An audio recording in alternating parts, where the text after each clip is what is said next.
Assalamualaikum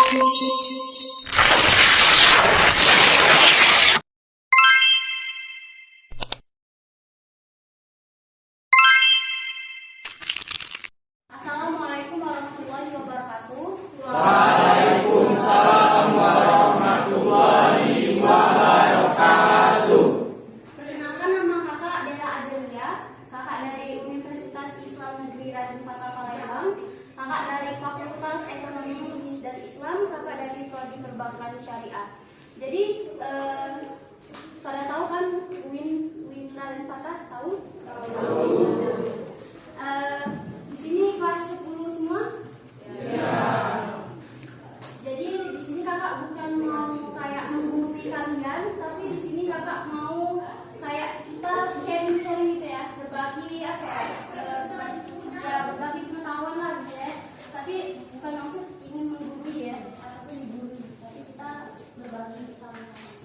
Jadi kalau di fakultas kakak tuh Ekonomi Bisnis Islam itu ada 3 prodi.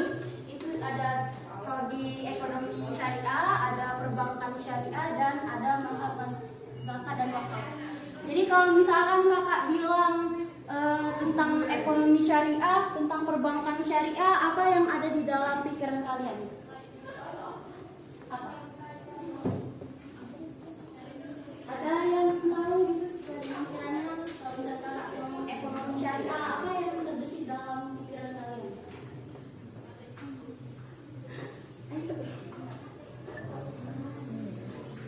Yang berdasarkan. Wow, siapa tadi? Sini. Apa? Ekonomi syariah, ekonomi yang mengelola berdasarkan peraturan atau sesuai syariah Islam. Tangan dulu. Jangan tegang ya. Di sini kita mau sharing-sharing, bukan mau belajar ya. Jadi benar kata siapa namanya Dek? Arif. Nah, jadi benar kata siapa? Arif. Ya, Arif kan? Jadi benar kata Arif.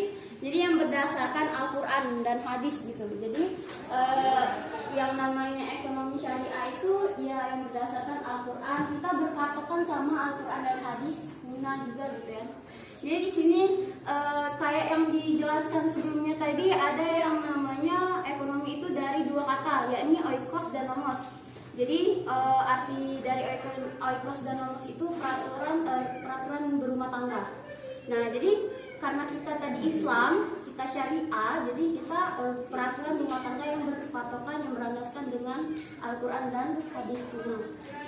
Jadi di sini kakak mau bahas tentang zakat, infak, sedekah. Jadi zakat, infak, sedekah itu adalah bagian dari kegiatan dari ekonomi Islam. Jadi di sini kan ada zakat, infak, dan sedekah. Nah, jadi pasti kalian ngiranya zakat, infak, sedekah itu sama kan? Sama-sama memberi. Tapi ada yang menjadi perbedaan antara zakat, infak, dan sedekah. Jadi kalau misalkan zakat sendiri, dia itu kewajibannya, peraturannya itu fardu ain ya. Jadi fardu ain itu kayak suatu kewajiban yang tidak boleh diwakilkan. Contoh biasanya tuh sholat wajib. Kalau misalkan kita sholat nih, kita kan nggak boleh kan diwakilkan. Kayak misalkan Arif nih mau sholat, terus Dimas mau nggak bisa sholat, misalkan dia males sholat gitu. Rif, saya mau nitip ya sholat saya. Nah, itu sesuatu yang nggak boleh kan, masa sholat dititipkan. Jadi begitu pun dengan zakat, begitu pun dengan fardu ain tadi. Nah, kalau misalkan infak itu hukumnya fardu kifayah. Dia semacam kayak kewajiban juga. Tapi kalau misalkan kita sudah melaksanakan kewajiban itu, maka kita nggak berhutang kembali. Kita nggak berhutang lagi. Kayak contohnya contohnya nazar. Ada kan orang-orang bernazar, misalkan saya masuk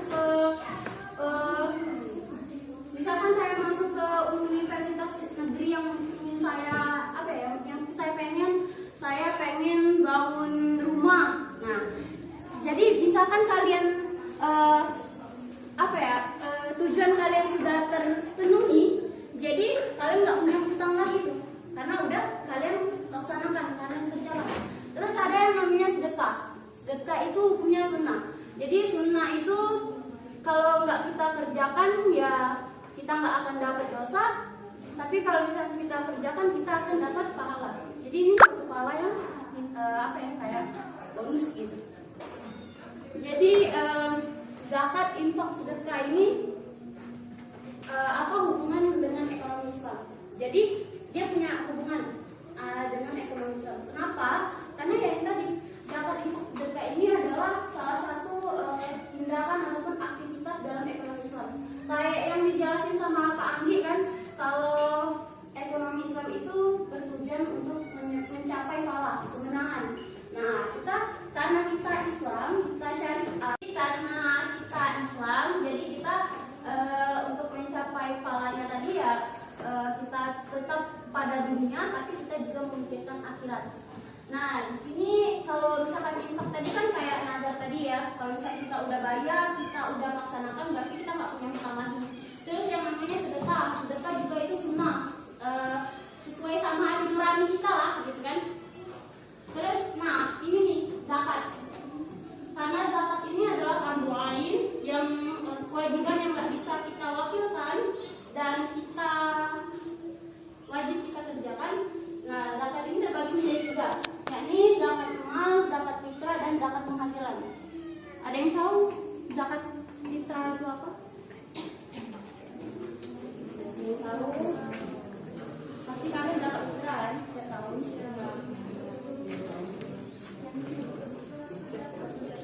Ya, apa? Ini Kak, yang bayarnya pas sudah puasa. Nah, benar. Jadi zakat fitrah itu yang biasa kita bayar di setiap bulan puasa ya, satu tahun satu kali. Nah, terus kalau zakat mal, ada yang tahu zakat mal? Nah, apa deh? Jawab Kak, kalau zakat mal itu zakat untuk mensucikan harta yang kita miliki. Nah, benar. Siapa namanya? Julia. Tangan. Jadi zakat mal itu untuk mensucikan harta kita ya. Nah, ini zakat penghasilan. Kalau zakat penghasilan itu misalkan kayak kita peternak gitu ya. Kita punya penghasilan, misalnya kita ternak ayam gitu. Kita punya hasil ayam ya bisa kita sedekahkan sama sesama gitu. Terus kalau zakat mal ini ada ketentuannya deh buat berzakat, bukan membahas apa ya, bukan seenak kita berzakat ya. Jadi kalau misalkan zakat mal itu ketentuannya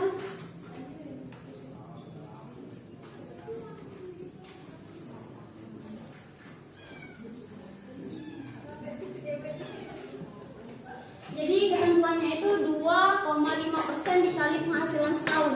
Ini wajib, tapi pasti karena apa ya? Walaupun ini wajib, karena banyak orang-orang yang nggak mau sadar gitu kan, kalau ini tuh wajib gitu. Jadi kayak sedikit orang yang melakukan zakat ini gitu. Terus kalau misalkan zakat fitrah ini juga dia punya ketentuan. Itu 3,5 liter beras. Jadi sekitar ini 3,5 liter beras itu dibayar pas bulan puasa, pas kita bulan puasa. Nah, jadi ini yang dinamakan tidak bisa diwakilkan. Misalkan kita zakat fitrah nih, misalkan dalam satu keluarga ada 6 orang, semuanya wajib berfitrah kan? Misalkan tadi ada Dimas, ada Arif, ada siapa tadi? Nah, misalkan mereka tuh ada bertiga dalam keluarga itu, nggak mungkin kan Dimas mau fitrah nih, terus kata Arif, saya wakilin sama kamu ya, jadi 3,5 beras itu kita berdua. Nah, itu nggak bisa tuh ya, diwakilkan tuh nggak bisa.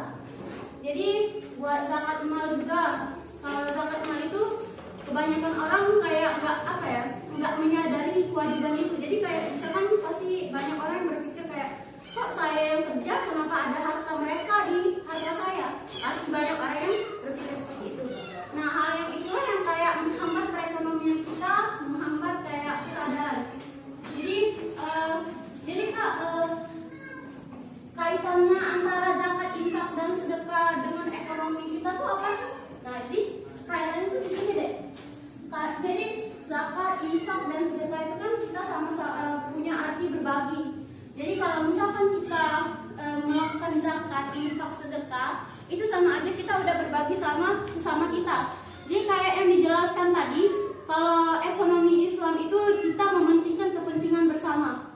Jadi kalau misalkan nih kalian punya tetangga, terus tetangga kalian kelaparan, nggak makan, nggak mungkin kan? Kalau di dalam Islam kita nggak boleh menelantarin mereka.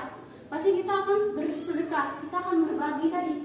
Nah, jadi kalau misalkan banyaknya orang yang sadar akan kewajiban mereka berzakat dan juga kemurahan hati mereka untuk bersedekah, maka ya itu tadi kita bisa membantu perekonomian masyarakat sekitar kita. Jadi kayak misalkan contoh, banyak kan anak-anak yang di jalan tuh yang umur 5 tahun udah harus jualan koran, ya ada yang harus sedekah. Nah itu kan ada apa ya, kayak faktor yang